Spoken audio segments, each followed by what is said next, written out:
Hello friends, welcome to Dan Law. In today lecture series we are going to discuss the protection of human rights act यानी कि मानव अधिकार संरक्षण अधिनियम 1993, जिसके बारे में आज बात करने वाले हैं। वैसे तो ह्यूमन राइट्स की बहुत सारी लेक्चर ले रखे हैं, इंट्रोडक्शन या फिर इसकी ओरिजिन इवोल्यूशन की बात करें तो ये सारे करवा रखे हैं। आपको डिस्क्रिप्शन में और सारे ह्यूमन राइट्स से रिलेटेड जो लेक्चर है वो मिल जाएंगे आपको। यहाँ पे क्या है कि ये जो ह्यूमन राइट्स एक्ट है ना, ये एक्ट जो कि डिवाइडेड है, बेयर एक्ट जैसे कि इसके देखोगे तो वहाँ पे क्या है कि ये जो डिवाइड है ये इसके 8 चैप्टर में डिवाइड है और इसमें 43 सेक्शंस है। वो डिस्कशन यहाँ पे होगा चैप्टर 1 एंड चैप्टर 2, ये दोनों डिस्कशन करने वाले हैं। चैप्टर 1 में जो प्रिलिमिनरी है सेक्शन 1 एंड 2 एंड चैप्टर 2 में सेक्शन 3 से लेकर 11 तक है। तो सबसे पहले बात करते हैं कि ये जो ह्यूमन राइट्स एक्ट है, जो protection of human rights act है, ये कब आया था। तो ये 1993 में आया था, protection of human rights act, जो मानव अधिकार संरक्षण अधिनियम है। और इसके जो ऑब्जेक्टिव क्या थे, उद्देश्य क्या थे, तो सबसे पहला ऑब्जेक्टिव ये है आपको कि मानव के अधिकारों का बेहतर संरक्षण होना चाहिए। इसका मेन था कि better protection of human rights होना चाहिए। ओके, सबसे पहले पहले क्या होता था कि जब ये 1993 के पहले नहीं था ये एक्ट, तो उससे पहले क्या होता था कि किसी का भी फंडामेंटल राइट्स की वायलेशन होती थी, यानी कि समझिए कि ह्यूमन राइट्स की वायलेशन होती थी, तो वो फंडामेंटल राइट्स के अंदर जाता था और उसके लिए हाई कोर्ट यानी कि सुप्रीम कोर्ट जाना पड़ता था, या हाई कोर्ट जो आर्टिकल 32 जो है हमारा और 226 जो पढ़ोगे आप। So first objective is clear. Second objective is like establishment of national human rights commission as well as state human rights commission की एस्टेब्लिशमेंट होना चाहिए नेशनल ह्यूमन राइट्स कमीशन की या फिर स्टेट ह्यूमन राइट्स कमीशन की। मतलब हिंदी में अगर बात करें तो राष्ट्रीय और राज्य स्तर पर मानव अधिकार आयोग का गठन करना। ओके, इसका मेन ऑब्जेक्टिव था। और तीसरा अगर ऑब्जेक्टिव इसका देखें, उद्देश्य देखें तो मानव अधिकार न्यायालय की स्थापना करना, यानी कि establishment of human rights court. Okay, तो ये सारे इसके ऑब्जेक्टिव थे the protection of human rights act के। ओके, अब आगे आते हैं चैप्टर 1। चैप्टर 1 प्रिलिमिनरी है, जो कि सेक्शन 1 और 2। सेक्शन 2 जो बात करता है वो बात करता है डेफिनेशन क्लॉज है। ओके, तो चैप्टर 1 में बस इतनी सी बातें बताई गई है कि ये कहाँ एप्लीकेबल होता है। प्रिलिमिनरी में क्या बताया गया कि ऑल ओवर इंडिया एप्लीकेबल होगा। ये 1993 जो एक्ट है, ये human rights act all over India applicable होगा।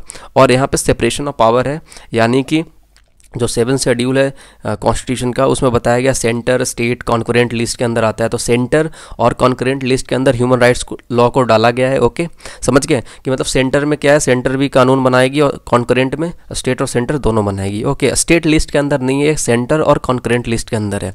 और ये लागू कब हुआ था? 28 डे ऑफ सितंबर 1993, यानी कि 28 सितंबर 1993 में, 28 सितंबर 1993।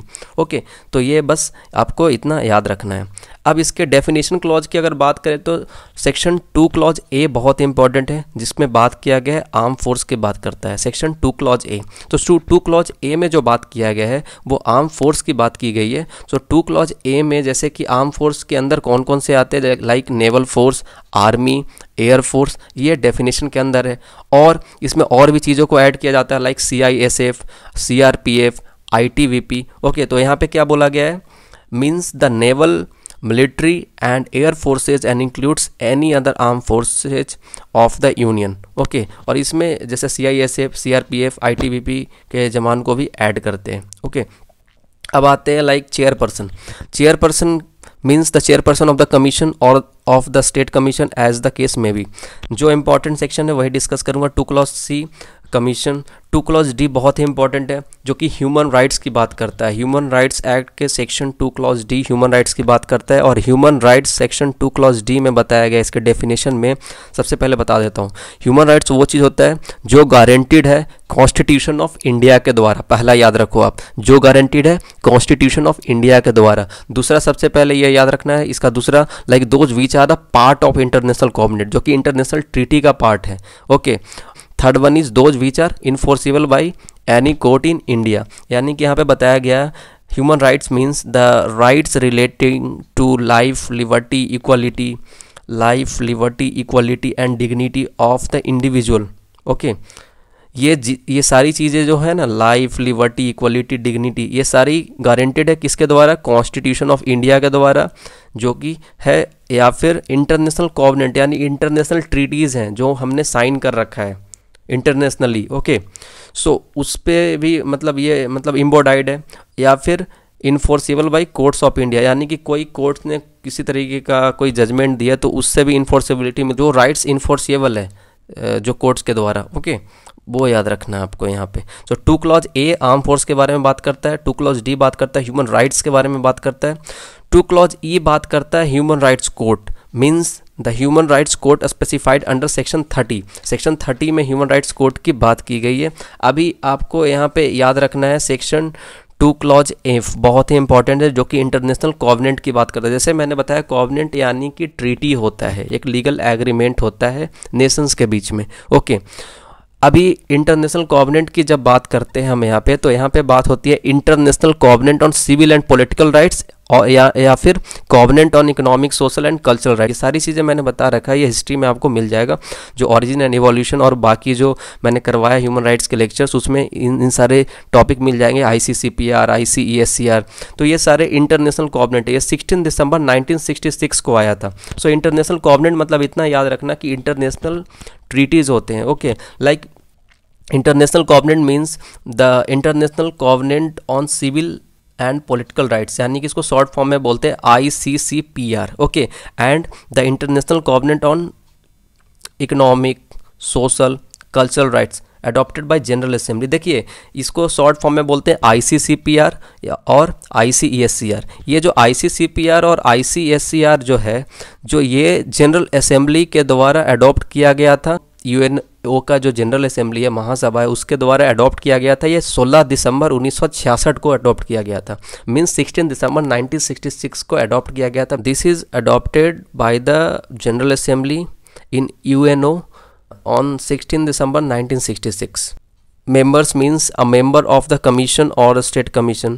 2 clause 8 national commission for minorities की बात की गई है, ओके, 2 clause 8 में। सो ये सारे डेफिनेशन क्लॉज है। तो डेफिनेशन क्लॉज में आपको बस 2 clause A, 2 clause D और 2 clause F ये तो याद रखना है आपको, ओके, जो कि इंटरनेशनल कॉवेनेंट के बारे में बात करता है, 2 clause D ह्यूमन राइट्स के बारे में बात करता है और 2 clause A आर्म फोर्सेस के बारे में बात करता है, जो मैंने बताया आपको। अब आते हैं 2 clause I, ये सारे चीज़ें आप देख लो एक बार, ये सारे इंपॉर्टेंट नहीं है। 2 clause M पब्लिक सर्वेंट की बात करता है, सेक्शन 21 IPC में जो बताया गया है। स्टेट कमीशन की बात करता है, means state human rights commission constituted under section 21, okay. Chapter 2 the national human rights commission, section 3 which talks about constitution of national human rights commission and here the central government shell constitute a body. Central government की ये duty होती है कि वो अपना एक body बनाएगा और वो बॉडी का नाम क्या होगा, national human rights commission. National human rights commission होगा जिसको एक्सरसाइज करेगा, और जो पावर उनको दिया जाएगा, उनको कुछ ड्यूटी दी जाएगी, फंक्शंस असाइन किया जाएगा, सौंपा जाएगा उनको टास्क, तो इसके लिए कमीशन का गठन किया जाता है, यानी कि कमीशन उसके लिए चाहिए। तो ये जो कमीशन है, ये कमीशन बेसिकली आपको एक चीज़ याद रखना है, ये कमीशन इंक्लूडिंग होता है, एक क्या होंगे, अध्यक्ष होंगे और 8 सदस्य होंगे, यानी कि 1 चेयरपर्सन होंगे, चेयरपर्सन, और ये जो 8 मेंबर्स होंगे, समझ गए। अब यहाँ पे सबसे पहले आपको जानना है कि इसके क्लॉज 2 बात करता है the commission shall consist of chairperson, chairperson who has been a chief justice of supreme court. जो चेयरपर्सन जो होंगे ना, एक चेयरपर्सन होंगे, जो कमीशन बनाया जाएगा नेशनल ह्यूमन राइट्स कमीशन, तो उसके एक चेयरपर्सन होंगे, और वो जो चेयरपर्सन होंगे, वो चेयरपर्सन कौन होंगे, CJI रहा हो, यानी कि एक चीफ जस्टिस ऑफ इंडिया, एक मुख्य न्यायाधीश जो होते हैं चीफ जस्टिस ऑफ इंडिया, उनको रखा जाएगा। यानी कि जो चेयरपर्सन होंगे who has been a chief justice of a supreme court and 1 member who is or has been a जज ऑफ सुप्रीम कोर्ट। देखिए मेंबर के बारे में आते हैं, तो मेंबर में यहाँ पे क्या है ना, मेंबर को ऐसे कैटेगराइज किया जाएगा, ये 4 + 4 मेंबर ऐसे हो जाएंगे, क्योंकि 4 मेंबर जो होंगे उनको नियुक्ति की जाती है, इन 4 मेंबर की नियुक्ति की जाती है, और बाकी जो ये 4 मेंबर हैं ये by ex officio, by the virtue of post आते हैं ये 4। तो इनको तो बाद में जानेंगे, पहले इसको जानते हैं, जो 4 मेंबर की नियुक्ति की जाती है वो कहाँ से आते हैं। ये इनमें से एक मेंबर जो आते हैं, जो यहाँ पे बताया गया, 1 member who is or has been a जज of a supreme court, okay, and 1 member who is or has been a chief justice of high court. तो 1 + 1 2 हो गया, मतलब एक जो होंगे हु हैज़ बीन अ जज ऑफ सुप्रीम कोर्ट रह चुके हैं, और 1 member who has been a chief justice of high court, okay. तो 1 + 1 2 हो गया। अब 2 मेंबर कहाँ से आएंगे, and the 2 to be appointed from amongst person having knowledge of or practical experience in matters relating to human rights, यानी कि जिनको नॉलेज है या फिर प्रैक्टिकल एक्सपीरियंस है जो कि मैटर्स रिलेट करता है ह्यूमन राइट्स से, मतलब इंटेलिजेंट है वो इस चीज़ में ह्यूमन राइट्स में, या फिर नॉलेज है या फिर प्रैक्टिकल या फिर थ्योरेटिकल नॉलेज है इनको ह्यूमन राइट्स के बारे में, उनमें से 2 सदस्य को लाते हैं। तो यहाँ पे 2 हो गए यहाँ से, तो ये 1 + 1 + 2 हो गए, यहाँ पे 4 हो गया। तो ये तो 4 मेंबर जो बेसिक हैं वो हो गए जिनको इनकी नियुक्ति की जाती है। ओके, अब बाकी जो 4 मेंबर हैं, ये बाकी 4 मेंबर का यहाँ पे बात किया गया है। देखिए यहाँ पे क्या बोला गया है, like the chairpersons of a national human rights commission for minorities, the national commission for the schedule caste, the national commission for the schedule tribes and the national commission for women shall be deemed to be a member of a commission for discharge of functions specified in clause B to J of section 12। बहुत तो section 12 के अंदर है, लेकिन यहाँ पे ये रखना है कि 4 जो सदस्य और हैं वो सदस्य कहाँ से आते हैं। सबसे पहले वो सदस्य आते हैं SC कमीशन के जो चेयरपर्सन होते हैं, यानी कि जो शेड्यूल कास्ट कमीशन के जो चेयरपर्सन होंगे वहाँ से आते हैं।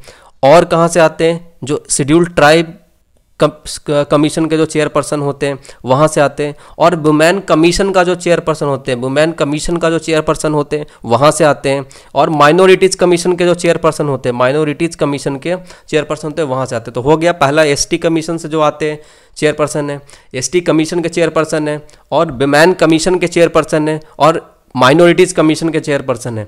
वहाँ से ये 4 लोग यहाँ से आते हैं, इनकी नियुक्ति नहीं की जाती है, ये ex officio by virtue by default आते हैं। ओके, अब ये समझ लीजिए कि इतना तो समझ में आ गया।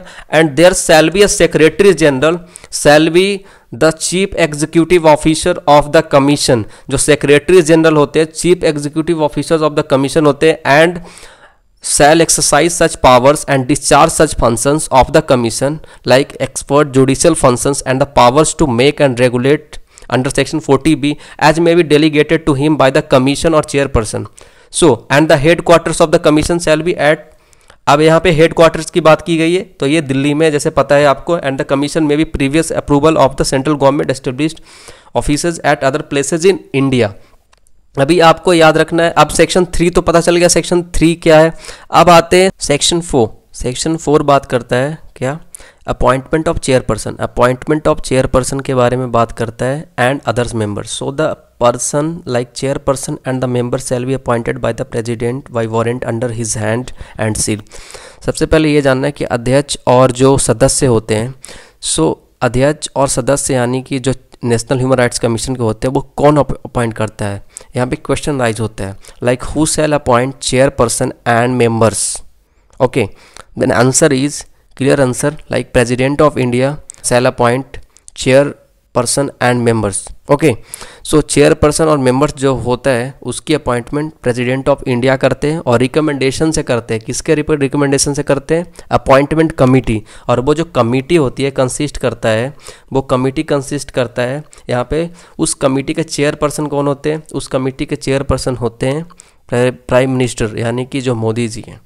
मीन्स प्राइम मिनिस्टर उसका चेयरपर्सन होता है, रिकमेंडेशन उन्हीं का होता है, मतलब अपॉइंटमेंट कमेटी का। और अपॉइंटमेंट कमेटी का चेयरपर्सन कौन होता है, वो होता है प्राइम मिनिस्टर, याद रखना। और यहाँ पे क्या है कि जो अपॉइंटमेंट कमेटी जो होता है ना, अपॉइंटमेंट कमेटी के अंदर क्या है कि यहाँ पे जो मेंबर्स होते हैं उनके बारे में ही बता देता हूँ। लाइक पहला तो जो चेयरपर्सन प्राइम मिनिस्टर हो गए, तो PM चेयरपर्सन हो गए। उसके बाद होता है कि होम मिनिस्टर इसके मेंबर होते हैं।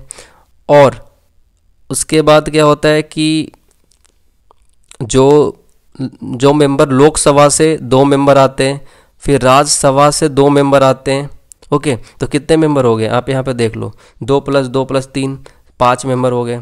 तो यहाँ पे आपको ये ध्यान में रखना है लाइक कि कौन सा मेंबर, लोकसभा से 2 मेंबर कौन होगा, राज्यसभा से 2 मेंबर कौन होगा, और एक जो होते हैं और एक होम मिनिस्ट्री से होते हैं जो कि होम मिनिस्टर।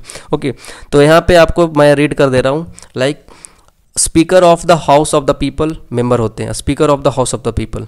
अब यहाँ पे जो लोकसभा से जो 2 मेंबर होते हैं ना, उनमें से एक मेंबर जो होते हैं स्पीकर होते हैं और एक विपक्ष का नेता होता है।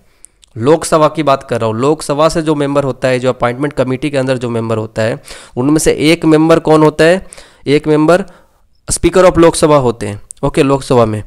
और और एक विपक्ष का नेता होता है, यानी कि अपोजिशन लीडर होता है।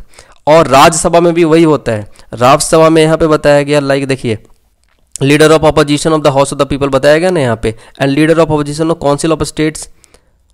ओके, तो राज्यसभा में एक जो मेंबर होते हैं वो होते हैं उपसभापति, और दूसरा होते हैं विपक्ष के नेता, यानी कि अपोजिशन लीडर।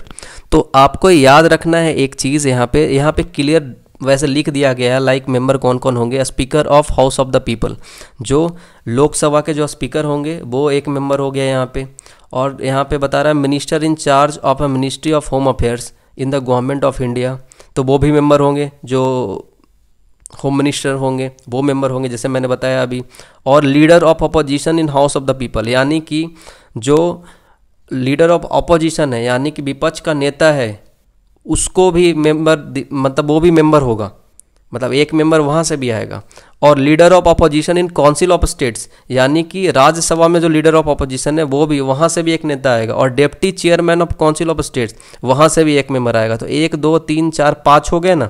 मैंने बताया था 1 + 2 + 2, ये कैसे हुआ, लोकसभा से 2 और राज्यसभा से 2, और एक कहाँ से आया, एक जो मेंबर आए वो मेंबर आए हैं होम मिनिस्ट्री से, मतलब होम मिनिस्टर ही हैं वो मेंबर।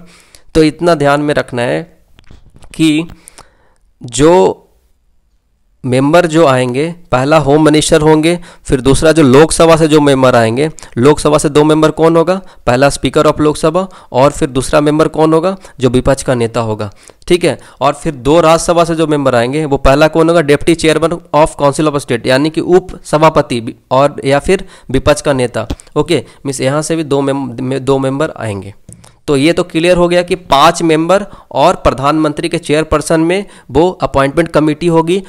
सो ये तो क्लियर हो गया, chairperson, members. So now provided further that no sitting जज ऑफ द सुप्रीम कोर्ट और सिटिंग जज justice of a high court, यानी कि कोई सिटिंग जज है सुप्रीम कोर्ट का, या फिर कोई सिटिंग जज है हाई कोर्ट का, यानी कि chief justice of high court हैं कोई, तो अगर उनको अपॉइंट करना है, अगर उनको लाइक अपॉइंटमेंट अगर उनको करना है, तो ये जो अपॉइंटमेंट बिना चीफ जस्टिस ऑफ इंडिया के परामर्श से नहीं होगा।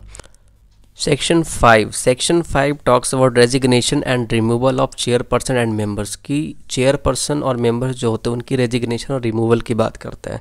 रेजिग्नेशन की जहाँ तक बात है तो रेजिग्नेशन प्रेसिडेंट ऑफ इंडिया को दिया जाता है, चेयरपर्सन या मेंबर्स रेजिग्नेशन देंगे प्रेसिडेंट ऑफ इंडिया को, मीन चेयरपर्सन या members gives resignation to president of India. अब रिमूवल कैसे होता है, देखिए रिमूवल 2 वजहों से हो सकता है, फर्स्ट इनकैपेबिलिटी या फिर मिसकंडक्ट की वजह से। ओके, सो यहाँ पे जो रिमूवल होता है, रिमूवल ऐसे ही नहीं किया जाएगा। सुप्रीम कोर्ट, राष्ट्रपति सुप्रीम कोर्ट के रिपोर्ट पे रिमूव करते हैं किसी भी चेयरपर्सन या फिर मेंबर को, वो रिमूव सुप्रीम कोर्ट के रिपोर्ट पे करते हैं। और सुप्रीम कोर्ट जांच रिपोर्ट पर इसको मतलब एक तरीके से देखेगी सुप्रीम कोर्ट, उसके बाद हटा सकते हैं, लाइक सीधे भी हटा सकते हैं अगर प्रेसिडेंट चाहे तो, वो भी उसमें प्रोविज़न है। लाइक यहाँ पे रीड कर लेते हैं, The chairperson or members may by notice in writing under his hand addressed to the President of India resigns his office. Okay, and subject to this provisions of subsection 3, the chairperson or a member shall only be removed from his office by order of the President of India on the ground of proved misbehavior, जैसे misconduct मैंने बताया, incapability की वजह से और incapacity की वजह से, अगर इनकैपेबल है वो, after the supreme court on reference being made to it by president has on inquiry held in accordance with the procedure prescribed in that behalf by the supreme court, so reported that the chairperson or the members as the case may be ought on any such ground to be removed, यानी कि supreme court की परामर्श लेना पड़ता है यहाँ पे, क्योंकि सुप्रीम कोर्ट जांच करेगी, सुप्रीम कोर्ट जांच रिपोर्ट देगी, उसके बाद हटा सकते हैं। या प्रेसिडेंट ऐसे भी हटा सकते हैं, प्रेसिडेंट के पास सीधे भी हटाने का पावर है, तो वो लाइक इंसॉल्वेंसी की वजह से अगर कुछ है ऐसा कुछ, आगे बताता हूँ। Like notwithstanding anything subsection 2, the president may by order remove from the office the chairperson or a members if the chairperson or such members as case may be like adjudged and insolvent, यानी कोई chairperson है या फिर जो सदस्य है अगर वो दिवालिया घोषित हो गया, इंसॉल्वेंट है, तो प्रेसिडेंट उसको सीधे हटा सकते हैं। यानी कि यहाँ पे ये बताया गया कि अगर इंसॉल्वेंट मतलब क्या होता है कि किसी का लाइबिलिटी इंक्रीज हो गया उसके असेट से, मतलब उसके पास जितना असेट है उससे ज़्यादा उसकी लाइबिलिटी हो गई है, तो वो तो इंसॉल्वेंट हो गया है। तो उस जगह पे वहाँ पे क्या करेंगे, प्रेसिडेंट उसको सीधे हटा सकते हैं। So second, like b is year engages during his term of office in any paid employment outside the duties of his office, यानी कि अपने ऑफिस के काम करते हुए कहीं बाहर कोई ड्यूटी कर रहा है और उससे अगर कोई पेड इनकम उसको हो रहा है, मतलब एम्प्लॉयमेंट वो बाहर कर रहा है, उससे कोई इनकम हो रहा है, तो उसको हटाया जाएगा, जो चेयरपर्सन हो या फिर मेंबर हो। अब सी में बात कर रहा है, is unfit to continue in office by reason of infirmity of mind और बॉडी, मतलब माइंड और बॉडी की इन्फर्मिटी, चाहे तो वो अपंगपन हो गया या फिर कुछ ऐसा माइंड से, मतलब पागल उसको बोल सकते हैं, लाइक अनसाउंड माइंड हो गया हो, समझे। तो by the reason of unsound mind या फिर बॉडली इन्फर्मिटी की वजह से उसको हटाया जा सकता है, रिमूव किया जा सकता है। इसको प्रेसिडेंट सीधे रिमूव कर सकते हैं इसमें। Is of unsound mind and stand so declared by the competent courts, okay. अब वो मानसिक शारीरिक तरीके से तौर से वो अनसाउंड माइंड है तो उसको हटा सकते हैं। कोई बॉडली इन्फर्मिटी है जैसे सी में बताया गया तब हटा सकते हैं। तो या फिर कन्विक्टेड है बाय कॉम्पिटेंट कोर्ट से, ओके, कि जो हमारे यहाँ जो कॉम्पिटेंट कोर्ट है, like supreme court, high courts या फिर जितने लोकल कोर्ट थे नीचे, डिस्ट्रिक्ट सेशन कोर्ट, तो वहाँ से अगर कन्विक्टेड है, ओके, तो कहीं ना कहीं उसे हटाया जाएगा अगर कन्विक्टेड है बाय कॉम्पिटेंट कोर्ट से। अब ई में बात कर रहा है, is convicted and sentence to imprisonment for an offence which is the opinion of the president involves moral turpitude. अब मोरल ट्रैपिट्यूड क्या होता है, जैसे मोरल ट्रैपिट्यूड यानी कि कुछ ऐसे ऑफेंस लाइक करप्शन का चार्ज है या फिर क्राइम अगेंस्ट विमेन किया है, तो ये सारे मोरल ट्रैपिट्यूड के अंदर आते हैं। तो ऐसे कोई कांड किया है तो भी उसको हटाया जा सकता है, सीधे हटा सकते हैं प्रेसिडेंट चाहे तो ये सारी चीज़ें तो समझ में आ गई आपको, रिमूवल और रेजिग्नेशन जो सेक्शन 5 में है। अब सेक्शन 6 बात करता है terms of office of chairperson and members. अब यहाँ पे बता दूँ आपको कि जो टर्म्स ऑफ ऑफिस है किसी भी अध्यक्ष या मेंबर का, वो है टर्म्स ऑफ ऑफिस 5 इयर्स और 70 इयर्स। अब जैसे कि 5 साल कंप्लीट हो गया तो सही है, जो 70 साल का जो टाइम पीरियड है, मान लीजिए किसी का 70 ईयर से ज़्यादा है तो उसको उसका टर्म्स ऑफ ऑफिस एंड हो जाएगा। तो बस इतना आपको समझना है कि टर्म्स ऑफ ऑफिस ऐसे है, लाइक यहाँ पे लिखा हुआ है कि a person appointed as a chairperson shall hold office for a term of 5 years, मतलब जो ऑफिस वो होल्ड करेंगे ना, वो 5 इयर्स को ऑफिस होल्ड करेंगे from the date on which he enters upon his office until he attend the age of 70s। अब यहाँ पे एक 70 का एज जो बताया गया है ना, टेन्योर जो है वो 5 इयर्स का है, मतलब मान लीजिए कि कोई 60 साल का आदमी आता है तो वो 5 साल रहेगा, क्योंकि 65 साल उसका होगा 5 साल के बाद। तो अगर कोई 70 साल का आदमी हो जाता है बीच में ही, मान लीजिए उसका टेन्योर, मान लीजिए वो 68 इयर्स का था तब वो आया, तब वो मेंबरशिप मतलब लिया था, तो वो 2 साल रहेगा, 3 साल रहेगा। जब वो 70 साल का हो जाएगा तो वो वहाँ से क्या हो जाएगा, उसका टर्म ऑफ ऑफिस समाप्त हो जाएगा, एंड हो जाएगा, समझ गए। विच वन इज अर्लियर, जो भी आएगा, जो भी अर्लियर आएगा तो उस पर डिपेंड करेगा। A person appointed as a member shall hold office for a term of 5 years from the date on which he enters upon his office and shall eligible for the reappointment for another term through of 5 years। मतलब जो भी person appoint किया गया है member के द्वारा shall hold the office for 5 years and for the date on which he enters upon his office and shall be eligible for reappointment for another term of 5 years। ऐसा नहीं है, मान लीजिए कोई 5 साल के लिए बन गया है, कोई मेंबर बना है तो आगे भी बन सकता है वो, ऐसा नहीं है कुछ कि मतलब 5 साल बन गया उसके बाद वो कभी मेंबर फिर दोबारा नहीं बन सकता। तो जो न्यू टेन्योर होगा तो उसमें भी बन सकता है अगर वो 70 ईयर से नीचे है, समझ गए। Provided that no member shall hold office after he attended the age of 70 year. 70 साल से अगर ज़्यादा एज हो चुका है तो फिर यहाँ पे कोई मतलब मेंबर को सदस्यता नहीं मिलेगा, वो मेंबरशिप नहीं ले सकता है, समझे। मीन्स किसी का 70 ईयर से ज़्यादा एज हो चुका है तो वो उससे मतलब उसकी मेंबरशिप उसको नहीं मिलेगा। इसका क्लॉज 3 है, जो थर्ड है क्लॉज इसका सेक्शन 6 का, वो बात करता है on ceasing to hold office. अगर मान लीजिए किसी के ऑफिस को सीज कर दिया गया है, अगर होल्ड करने से, तो वो चेयरपर्सन हो या फिर मेंबर हो वो इनएलिजिबल हो जाएगा फर्दर एम्प्लॉयमेंट किसी भी गवर्नमेंट ऑफ इंडिया या गवर्नमेंट ऑफ स्टेट में फर्दर एम्प्लॉयमेंट के लिए अगर जाएगा, आवेदन देगा, तो वो इनएलिजिबल होगा उसके लिए। समझ गए? तो इतना तो समझ में आ गया। ध्यान से सुनिएगा, सेक्शन 7 पे आते हैं ह्यूमन राइट्स एक्ट के। यहाँ पे बात करता है members to act as a chairperson or to discharge his functions in certain circumstances in the event of occurrence of any vacancy in the office of the chairperson by reason of his death, resignation or otherwise. So the president may by notification authorise one of the members to act as a chairperson until the appointment of a new chairperson to fill the vacancy. अब यहाँ पे क्या है कि मान लीजिए chairperson जो है वो वैकेंसी, मतलब उनके जो पद है वो वैकेंट है, खाली है किसी वजह से, मान लीजिए उनकी डेथ है या फिर रेजिग्नेशन की वजह से, डेथ की वजह से, या फिर और कोई कारण की वजह से वो पद खाली हो चुका है। अब वहाँ पे कोई ना कोई तो आएगा, तो एक्टिंग चेयरपर्सन को लाना पड़ता है, जो कार्यवाहक अध्यक्ष जो होते हैं उनको लाना पड़ता है इस जगह पे, और उनकी नियुक्ति की जाती है। कौन नियुक्ति करते हैं? Who will appoint, like president of India करते हैं उनके। वो कहीं से भी लाया जाएगा, लाइक जुडिशरी से या कहीं से भी लाकर उनको उस पद पे रखा जाएगा टेम्पररी बेसिस पे, जब तक कोई नया चेयरपर्सन ना आ जाए।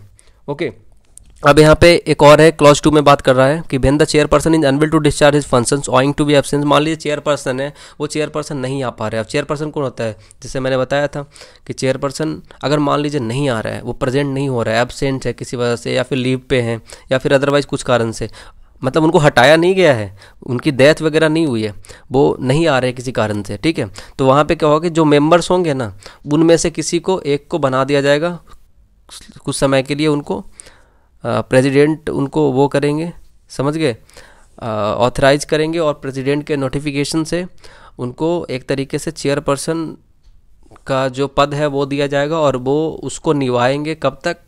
जब तक चेयरपर्सन नहीं आ जाता है अपने ड्यूटी करने। Means when the chairperson is unable to discharge his functions owing to absence on leave or otherwise, such one of the members as a president may by notification authorize in this behalf shall discharge the functions of the chairperson until the date on which the chairperson resumes his duties। Section 7 बहुत आसान है, समझ में आ गया। Section 8 पे आते हैं। सेक्शन 8 बात करता है terms and condition of the service of a chairperson and members. Terms and condition की बात करते हैं office of, like the salary and allowance payable to and the other terms and conditions of the service of the chairperson and members। देखिए chairperson तो member ही तो होता है, क्योंकि नेशनल ह्यूमन राइट्स कमीशन है, तो चेयरपर्सन मेंबर्स बहुत important है, और चेयरपर्सन और मेंबर्स जो होते हैं उनको ध्यान रखा जाता है उसको लेकर, ठीक है। एंड जो भी प्रिस्क्राइब्ड है उनके टर्म्स एंड कंडीशन उसी में, provided that neither the salary and allowances nor the other terms and conditions of the service of the chairperson and member shall be varied to his disadvantage after appointment, ठीक है।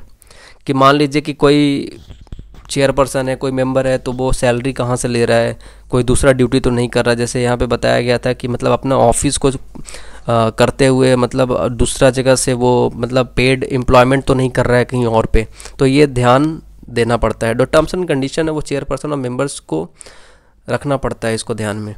Okay, and आते हैं 9 section 9 vacancies के बारे में बात करता है। लाइक 1+8 मेंबर्स होते हैं जिनकी जो गठन की जाती है ह्यूमन राइट्स के लिए। Okay, so no act or proceeding of the commission shall be question or shall be invalidated merely on the ground of existence of any vacancy or defect in the constitution of the commission. Okay, section 10 बात करता है procedure to regulate by the commission, जो कि commission को regulate करने के लिए। सबसे पहले इंपॉर्टेंट थिंग इसमें जानना है सेक्शन 10 में आपको कि रिगार्डिंग रेगुलेशन के बारे में ये बात करता है। Okay, and who will make rules and regulation, कि रूल्स एंड रेगुलेशन कौन बनाएगा।